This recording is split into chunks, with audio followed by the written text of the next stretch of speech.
good afternoon, or good evening, where you may be listening to us from here on this big, beautiful planet we call Earth. This is Michael Cross here with another edition of Unlock the Door Radio here on UCY TV Productions. And today, I'd like to deal with a subject that goes to the very foundations of any society, and that is the biology of that society. But before I begin, I would encourage people to, if you're listening to this later on YouTube, go ahead and subscribe, and also click on the link up there in the corner and check out my official website. Anyway, my most recent book, The Destiny of Our Past, presents a dystopian, well, it's not really future, but it's more like ancient era of human society, more of the Atlantean or pre-Noah's flood society. And, you know, usually when you think of dystopian, you think of that kind of 1984-ish type of society, you know, dark, impoverished, an elite that kind of controls everything, and then the masses who really have nothing, pretty much like North Korea is today. And I'm wondering, if a dystopia is a bleak presentation, usually set in the future, why can't it be one in which people have abundance?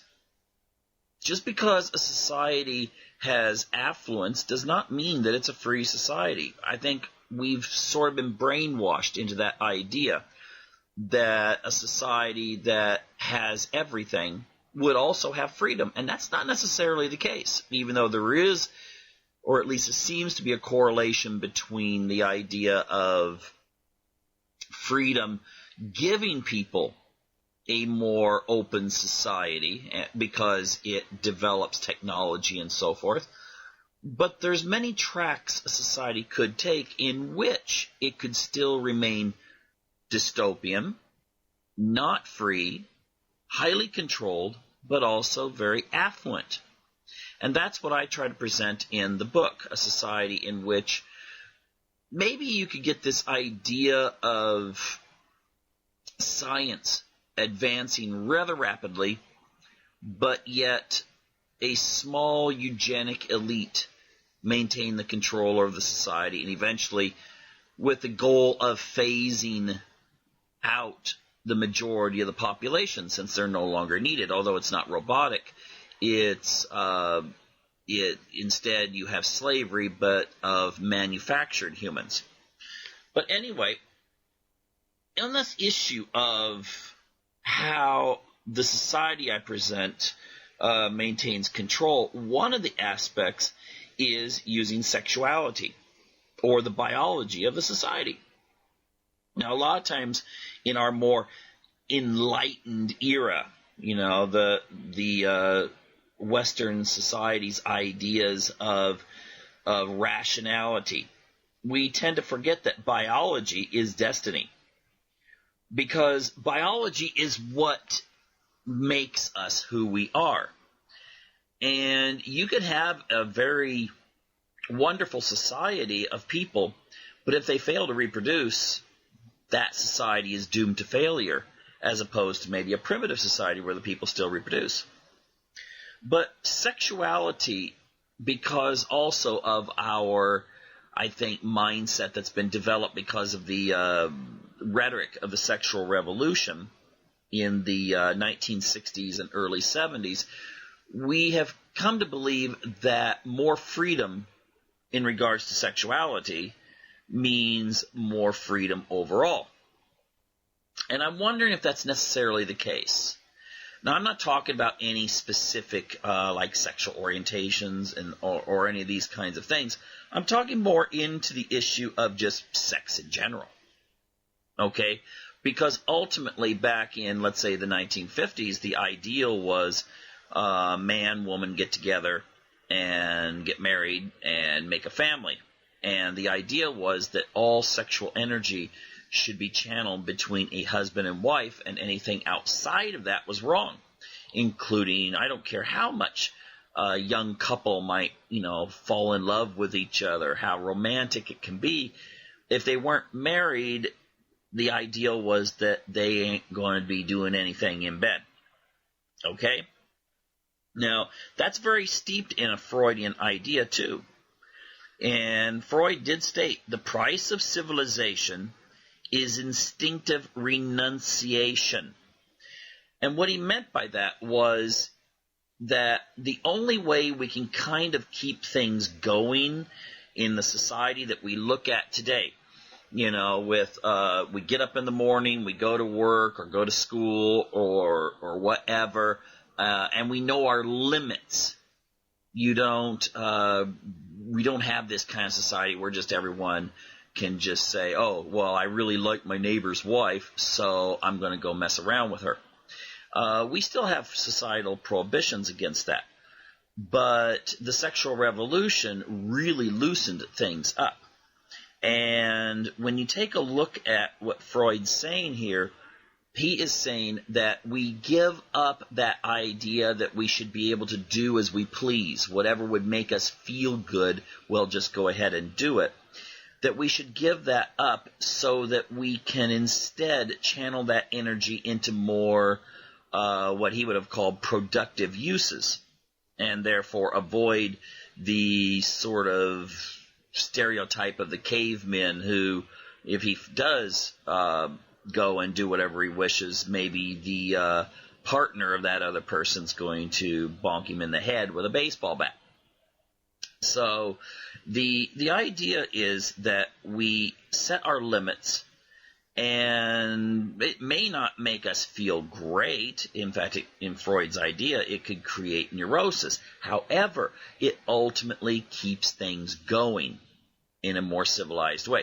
An example I could look at when it comes to fiction would be, if anyone remembers that Star Trek episode, in the original series, in which there's this society that they're very, very repressed and very orderly, but when this bell rings, they all go crazy. And they're out in the streets just doing everything they wish to do, and then when the bell rings again, they all go back to being, repressed and orderly. And that's an extreme example of how that works, but still is an example of the Freudian ideal. If you want more information on that, you really should check up Freud's Civilization and Its Discontents. Now, I'm going to get into what really changed our society here in a moment, but I have another quote here that goes into this idea. It's from feminist Camille Paglia, and she states, "Sexual freedom, sexual liberation, a modern delusion. We are hierarchical animals. Sweep one hierarchy away, and another one will take its place, perhaps less palatable than the first."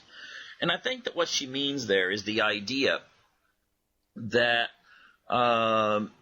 if people overthrow the existing norms in the hopes that it's going to create some sort of hippie utopian society, it may actually do the opposite, because people still want that order, and they want the boundaries.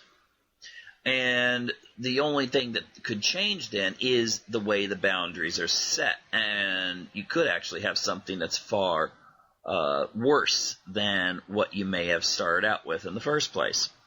Now, let's go on here and present the idea that maybe this is what we have actually traded, ultimately.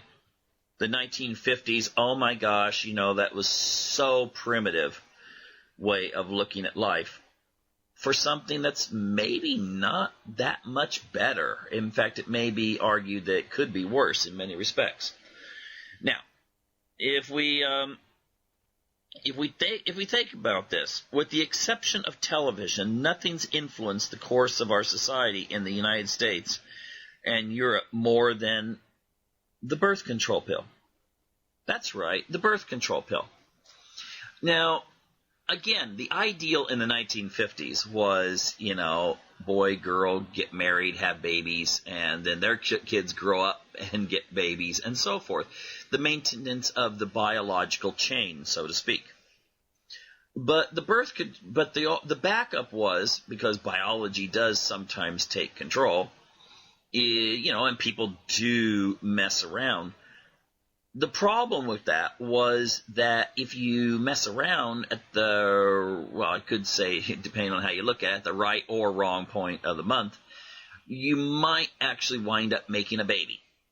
And therefore, that was a major obstacle to people's sexual experimentation. Because if you did mess around, you had to think about the idea, is this person one that I want to risk spending the rest of my life with? Because I guess parents weren't too keen on unwed daughters, and getting pregnant, because often they would have to move in with them or put the child up for adoption, which I think was actually pretty common then too. Now, the problem here, or you could say, the good thing about it is the problem would be that you could get pregnant. And so this would mean that people were a little bit more discerning in who they got together with. And often when you did have premarital sex leading to pregnancy, it was involving couples who had an established relationship. It wasn't just go to the pub and get drunk and wake up in the morning and introduce yourself to the person that you're with. And, which seems to be the case in Great Britain nowadays when it comes to interpersonal relationships forming. But it was too big of a risk. But with the birth control pill, this enabled people to minimize that risk. And when the birth control pill came out, it was at a time when birth control in much of the Western world, particularly the United States, many states it was illegal. Now, you couldn't just make birth control illegal because, of course, birth control itself can mean many things to many different people. But what you could do is make laws that would prevent the mailing of birth control devices. And most stores in those days would not carry such things. And I think those were called the Comstock laws. And within those laws, it would just say that, you couldn't mail out materials associated with, prevention of having children. The last of those laws, I think, were finally struck down in the late 1960s. So there's probably people listening to this right now who were conceived or even remember back when birth control was not available. And so ultimately, the society had a prohibition against it. And I think this is because the society wanted people being born. They wanted children born to be workers and soldiers and builders and so forth. To keep, and if people were suddenly not having children, that would threaten that. Now, the aspect of sexuality, though, regardless of the whole idea of reproduction, aside from the aspect of reproduction, is that the biology of the society, rooted within the family structure, is what kept the society going. Again, you can go back to Freud's Civilization's Discontents, and where he does talk about sublimation, meaning redirection of energies. Now, the society that you're taking a look at, that we think of Western society, would be one ultimately, as Theodore Roosevelt noted, was built upon the family unit. And so the ideas of our laws, our customs, our values, our expectations, and so forth came back to the family, where those things were, each generation, were retaught and instilled within the children. And the idea that maybe the children had the society was that, again, going back to Freud, would be that of a father figure. So government was sort of the big father, so to speak. And so, things would just run smoothly each generation as long as those ideals were maintained. And it wouldn't really matter whether it was a somewhat democratic or somewhat republican society, using the American labels there. Most people in the 1950s and up until almost 1970, they had the same, pretty much the same family structure. Husband, wife, married, children. Okay, so you could be an East Coast liberal or a conservative person in the Bible Belt, and usually the family structure was pretty much the same.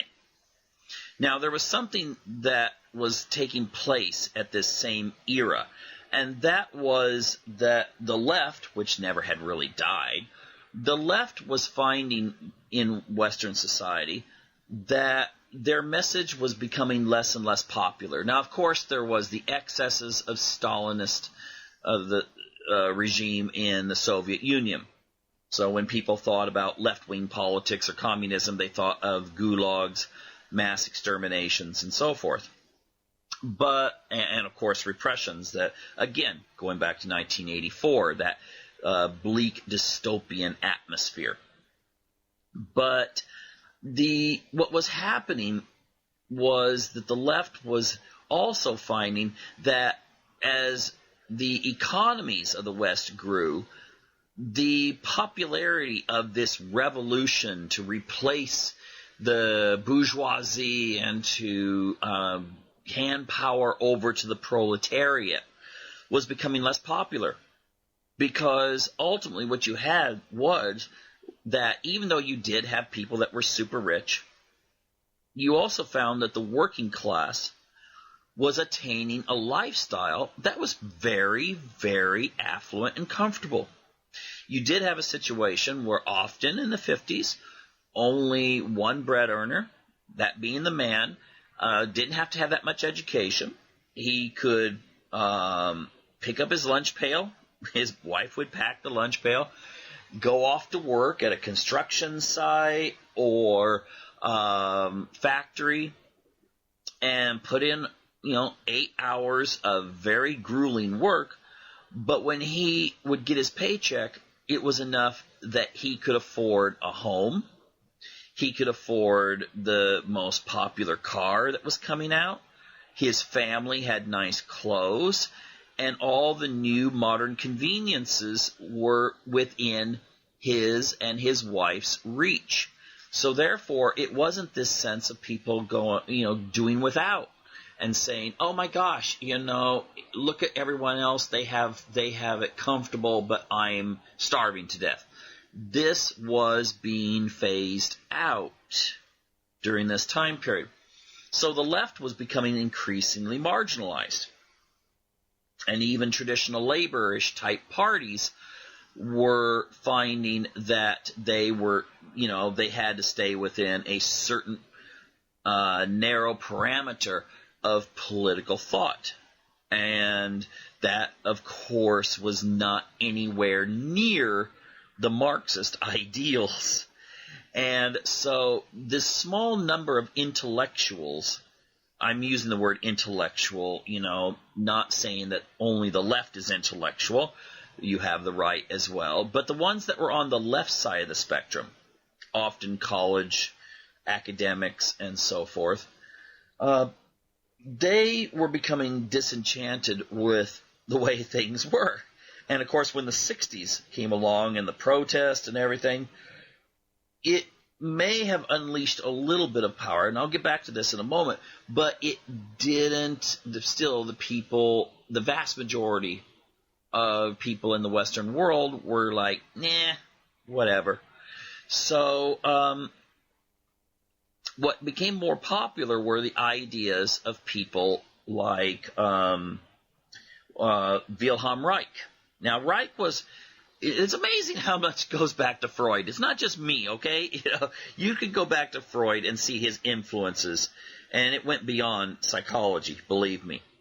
But he had one of his most brilliant students was Wilhelm Reich. And Reich was more left-wing, but he rejected the idea of repression as being a good thing. Because Freud thought, hey, Freud nowadays would be considered like, oh my gosh, he'd be like far right in people's minds nowadays. But he did talk about sex a lot, which a lot of times even today people think, oh no, he was radical. No, actually he was not. But Reich was. And Reich felt that maybe the way to change society, because he felt that the repression had led to authoritarianism.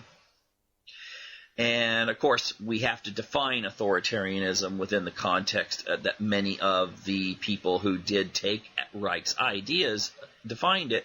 And usually they would define it more within sociological terms and feeling like authoritarianism gets back to like male dominance, patriarchy, tradition, and so forth. Okay, we're not talking about heavy boots stomping on people's heads as described in 1984. But the thing is that Reich felt that maybe the way to change society was to unleash those instinctive drives. And then this would cause a certain amount of chaos in the society. That chaos would, take place in which maybe traditional ideas on morality, society, family would be overturned, but then people would come back together and kind of build a different, and his views was more of a left-oriented way of thinking. And whereas he may have not been quite the student agitator, radical sort of person, his ideas took hold and were expanded by this small number of intellectuals from the left who then felt that maybe the way to challenge society was to challenge it within the moral context rather than the economic. And so therefore, the ideas went out of maybe challenging the patriarchy. And by the way, when I say patriarchy, I mean that within the feminist context. Look it up for yourself what patriarchy means. I mean, in a religious context, it just basically means, often it just means fatherhood. Within a more sociological context, it often means the male oppression and so forth. I'll leave that up to people's interpretations, but still, that is the term that often gets used. So, therefore, challenging the male patriarchy, challenging the ideas of marriage. There were many people who said that, I remember this growing up, that marriage was a form of prostitution. And it was just the woman trading her sexual favors for a home and, creating children for the man and that sort of thing. I disagree with that.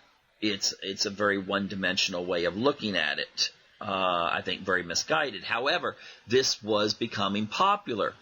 And you started seeing this idea of what's right anymore. And with the birth control pill coming out, and then the laws against such things as later, of course, laws against birth control, and then later pornography laws were struck down. Laws against abortion were struck down. This enabled people to be thinking more in the terms of, let's be more experimental, and therefore the idea of family, instead of it just being the assumption Okay, these assumptions that Freud talked about in his writings, these assumptions were overturned. Now, you could be thinking, okay, well then everyone's hopping around, and having sex and that sort of thing, but does that really change the society? Well, actually it does. And let's get into why that is. Now, the idea of people, excuse me there, got something caught in my throat. Anyway, the idea that people had that were on the political left that was very popular was the idea that the personal is the political. And what happened was the left started taking these causes, such as the ability of free love, although I think a lot of times that's exaggerated for what was happening in the 60s. It still took a manifestation that, free love meant that you weren't burdened by that idea that you have to have this strong relationship with someone before you had sex with them. It has to be noted, by the way, I'll note this. I saw a survey that actually compared people's attitudes in 1970 with those of like 1980. And the interesting thing was that the vast majority of people, regardless of politics, were against premarital sex. But by 1980, the majority, in fact, actually, even within the religious community, saw that it wasn't such a big deal. So that was really overturned. But what happened was the left started being seen as the champions of this. Now, in a sense, even though they may not all have come out with this, except maybe on some university campus somewhere, I don't know. But that meant that the left started being seen by people as the champions of personal pleasure. Okay? So you had this idea traditionally that the left was for this idea of equality when it came to economics, but that, of course, that meant that they would take control of people's economic decisions in the process. What was happening in the 70s was this shift to where the left was taking on causes such as, taking it as a free speech issue, that there should be liberalization of porn laws, taking on as a women's rights issue, that there should be legalized abortion, taking on the notions that there should be more comprehensive birth control taught in the schools, but without the idea of this is right, this is wrong, being part of that. And what happened with this was that the right started being seen as the opposite of this, because they would come out and say, no, we're against this liberalization of sexuality. We're against abortion. We're against these other things, which then started being seen more in the political context. And ironically, in the late 70s, that's when you saw organizations such as the Moral Majority come into power and have influence, and where you saw values such, that had something to do with sexuality become part of the political framework of elections. This is also the time you saw the Democrats shifting to where the old guard Democrats, often from the West in the Rust Belt states that we call the Rust Belt states today, they were actually quite prosperous industrial states in those days, and the South were starting to be kind of pushed aside by the younger, more so-called enlightened Democrats that were maybe hippies in the 1960s and late 60s, but were starting to cut their hair and were starting to become politicized. And so this is ultimately, this whole thing about sexual politics would change the dynamism of starting in the 1976 election with Jimmy Carter, in which Carter championed these family values. He was the Sunday school teacher. And this was the idea. Many of these people that would later form the official moral majority voted for Jimmy Carter, the Democrat. And the idea was that he would go away from this corruption and that people had seen during the Watergate period, and he would return America to kind of a more values-oriented base. And what happened, though, was that they got disenchanted with Carter because some of his social liberal policies that they saw was kind of giving in to these other elements that had started with this whole sexual liberation, sexual politics agenda. And then they became more Republican and would later vote for someone like Ronald Reagan. And this is when you started seeing the South, which was at one time a very strong Democrat area, switch to Republican. It was not because of race. I see that sometimes within the context of debate today, that people will say that the Southerners who were Democrats switched to Republican because they wanted a party that was more in line with racial separation and segregation and so forth. And that's not actually the case. It actually goes back to this other agenda, which had to do with values. And the South is, of course, the Bible Belt. And so they started turning over more and more and more to the Republicans. And that's when you started seeing people like Reagan bring up issues often dealing with abortion and family and religion and its place in American politics.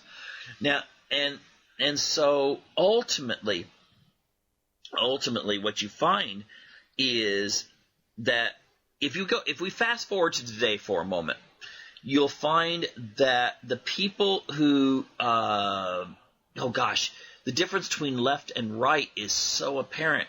It's apparent in the TV shows that people watch. Without naming any specifically, I read an article that was noting which shows are more watched by people who identify as left and which shows are watched by people who identify as right. And I don't think you would have had this back in the early 1960s. Everyone would have been watching kind of the same stuff. But in that era, you didn't have any kind of, well, of course, there was always a little propaganda here and there, but it wasn't so much as it is today, where you're presenting your point of view a lot in TV programs. But we also see when it comes to religion that people who vote Republican belong to conservative religions. People that vote Democrat often don't even belong to a religion, and if they do, they belong to a religion that is quite liberal. And this is quite interesting because you could also say that politics has a religious component. When a person, and I've seen this personally, I know it's anecdotal, but I've seen this in so many cases, where someone who's, let's say, an atheist, and they're very much to the left politically, not that all atheists are politically left, but the ones I've seen, they become religious, and all of a sudden they just go hardcore right-wing. Okay, and I've seen people that are from very right-wing religions who, for one reason or another, quit that religion, and they go hardcore to the left. So even people's religious choices are having a political context to them. But again, we have to go back to what was going on in the 50s and 60s amongst this group of people who were to the intellectual left, because this was then being presented as a way to change the society. So in America, this is actually quite confusing to Europeans. In America, to be conservative does not mean anything about king and country and and this sort of thing. It often is more of an idea of being actually negative to the government, but in a wanting to hold on to traditions. Whereas liberal means being more positive to the government and wanting to change those traditions. And this is a very important concept too, because not only is our values something that are held by individuals, but values are something that are translated into the politics. Remember, the personal is the political. So therefore, when a person has a conservative stand on, let's say, abortion, they more often than not want laws that will restrict abortion. When someone is to the left on abortion, they will often want laws that will liberalize it, of course. But the thing is, it's still a law thing. There's still that we need to pass legislation. It's not so much a thing that, okay, here's what I believe, I don't care what other people believe. It still translates out into the politics. I think it was Gandhi who once said something about, in regards to religion, he said, those who want separation of church and state understand neither. So ultimately, what people believe will translate out into the politicians that get elected, the judges that are appointed, and the values that are going to be within that society. Now, it's kind of weird when people think of it, because we all want to think in that whole enlightenment idea of rational thought. But ultimately, we have to look also at where this all came from. And again, it does have its roots in the idea of pleasure versus tradition. Freedom to do what you please versus the responsibility to the future generations. And so, in a sense, it's like with Freud. Again, we go back to Freud, but hey, many of the people that were part of this whole movement, they were using Freud, even though Freud may not have liked the way they were using it. Freud's idea of where our values are located in our mind, clustered, however you want to put it. It's an ambiguous concept, but still it is the way that we can use a metaphor in order to understand this, is that the superego is where all of those things say this is right, this is wrong, and so forth are located.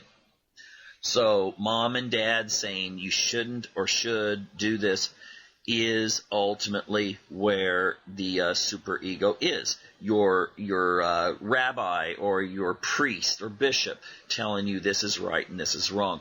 This is in the superego. And then the society reinforcing this, again, through laws, but also through customs.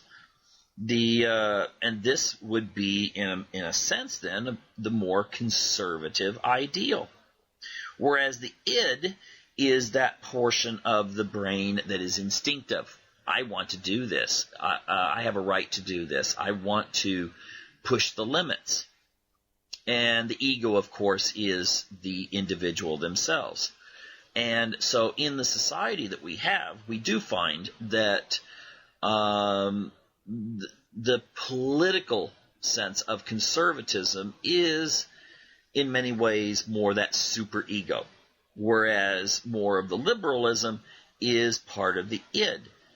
And they're, in a sense, they are vying for the public consciousness at all times. And, you could say culture wars. Culture wars is one of the terms that's been used to define this. And in a sense, you have to actually admit that in the West, the culture war has been won by those on the left. But yet, often you'll ask the people on the left how they feel about economics, and a lot of times you'll find that they're actually, on economics, they're actually quite conservative. So I don't know if it necessarily really translated out the way that the people, these long dead intellectuals were thinking it would. In fact, it might have even led to a sort of what you could just kind of jokingly call hedonistic libertarianism. Let me keep what I've got, but at the same time, I want to be able to do what I want when I want to do it. And this is a very interesting aspect of American politics now, and I think even Western politics, where the upheaval that was caused by the disintegration of these traditional gatekeeping values is leading to something maybe entirely different than what the social engineers really wanted in the first place. Although I will admit, when it comes to the culture wars, when it comes to such things as that whole premise of man meets woman, and then they have babies and raise those kids and so forth, that's taken a huge hit, okay, in the culture wars. The idea that the ideal is you meet someone and that's the only person you're with, sexually at least, for the rest of your life. That's taken a huge hit. The idea that traditional religion has the answers, that's taken a huge hit. And ultimately then, in that sense, the culture war has been won by the left. Okay? It has actually been won by the left. But then again, you may see an overturn of that. Because if we take a look at a society that did actually collapse, okay, and that was the Soviet Union. Now, they were very puritanical. They had the left-wing politics, but they were very puritanical in their ideas because they knew all this stuff, and they wanted to make sure they kept their society, on the straight and narrow. This is our ideal. So they were as conservative when it came to family and tradition, except when it came to religion, as the people in America were in the 1950s. But when this whole sexual revolution thing and all these other questionings of the society came along, they were sheltered from it. Eastern Europe was sheltered from it to a large degree, and this is why we see today that many people on the left within the United States do not like Russia. Because here you've got Putin, and he gets up and says he's a champion of traditional families. He wants, he believes that Christianity is the foundation of a working society and so forth, even though he does get along with the other religions in his country. There is this kind of religious ideal. Here's the values we share, and so therefore let's work together. The left is just mortified with that. And so often, this is what they really attack Russia for vehemently, is that they had their little revolution. The communism fell. There was a period in the 1990s which was very similar to the sexual revolution of in the United States and Western Europe, but it was more of no one's looking now. We can, it wasn't coupled with all that intellectualism. It was more like, no one's forcing us to live this way anymore. There's no laws against it and so forth. The only thing you had to do is up to even to the year 2000, go to any restaurant. Well, not all, but you could go to a lot of restaurants or nightclubs, and oh my gosh, in Russia it was just. It was different. Let's just say that. I've been to many of, places just like, this looks like a good place to get something to eat, and it just looks like a regular restaurant. 10 o'clock, suddenly a floor show, and you're going, whoa, is this Vegas? But the thing is that changed, and now it's gone more, I would even say, hyper-conservative.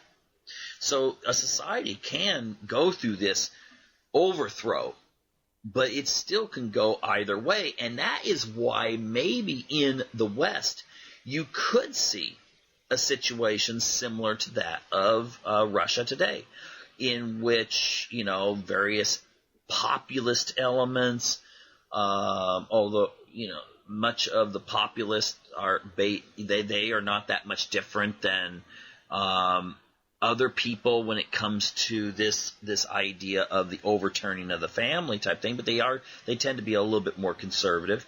You could see a situation in which populism does wind up, turning the clock back, so to speak.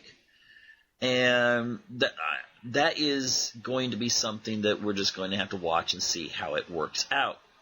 because even if we just look at demographics, the people who do have children tend to be the ones who are still holding on to that ideology that says, we want to live the way our parents and grandparents and so forth lived.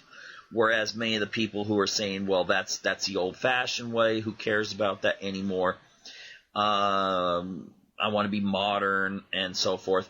They have an extremely low birth rate, incredibly low birth rate.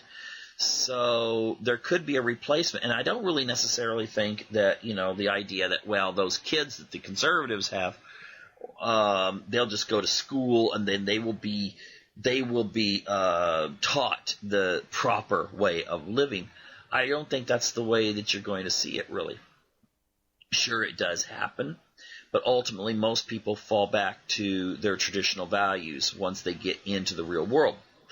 And so you could very well see either extreme, the very conservative or very liberal future, but I do tend to think it's going to be a little bit more on the conservative side.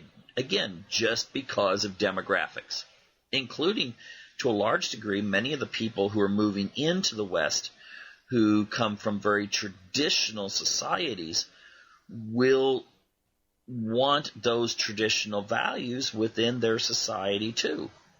And so you will see probably more cooperation between the various religions that are still vying for a social conservative future coming together and working together. Now, again, economically, we may see some divisions. People will still have there's been quite a competition for the Hispanic vote, for instance, because it tends to be that many Latin Americans who do move to the United States have a more social conservative view on family issues, but tend to be a little bit more on the liberal side when it comes to economic issues. So it presents a problem for the Democrats, because the Democrats are socially liberal, but on economics they agree with many of these voters. Republicans are socially conservative, but they don't hold the same views on economics as many of these people from Latin America. So this could make a big determination of the future, as well as the Hispanic population becomes more and more powerful within the United States. Will we see a situation where many of those voters will go in with the voters of the conservative, the religious conservatives and so forth? Time will tell. We'll just have to wait and see. But again, I think that ultimately we really